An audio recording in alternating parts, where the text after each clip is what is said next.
Lockdown को 14 दिनों के लिए और बढ़ा दिया गया है। शायद इसके बगैर कोई विकल्प भी नहीं होगा। लॉकडाउन को सरकार ने ज़रूरी समझा है, लेकिन एक बैलेंसिंग रखिए। इकोनॉमी को स्लो डाउन होने से बचाना भी सरकार की एक जिम्मेदारी है। कहीं ऐसा ना हो कि कोरोना से लड़ते लड़ते भुखमरी से मर जाएं लोग। इस संदर्भ में सरकार की पूरी तवज्जो होनी चाहिए। जो फार्मर्स हैं उनको कहा जा रहा है कि छूट दी जा रही है, लेकिन सिर्फ छूट से काम नहीं बनेगा। किसानों के कर्जों भी माफ करने पड़ेंगे आपको, क्योंकि किसान भी बहुत मुश्किल से है।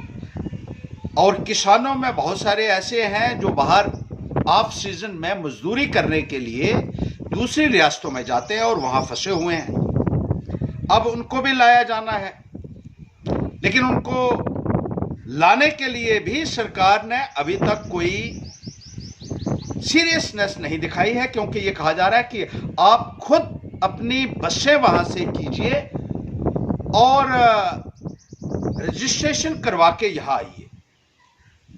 अगर किसी को बस लेके महाराष्ट्र से, मध्य प्रदेश से, तमिलनाडु से, आंध्र प्रदेश से, तेलंगाना से, वेस्ट बंगाल से आना होगा, तो आप हिसाब लगा सकते हैं कि कितनी दुश्वारियां इन मजदूर भाइयों को आएंगी रास्ते में।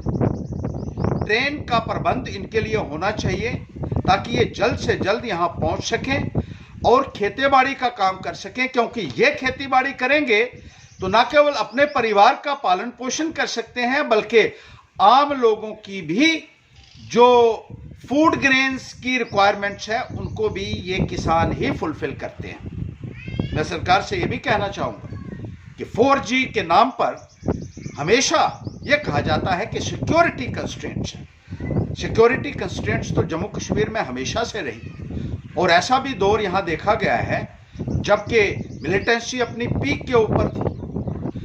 दूसरी सरकारों के टाइम भी मिलिटेंसी थी, लेकिन किसी ने नेट को बंद नहीं किया।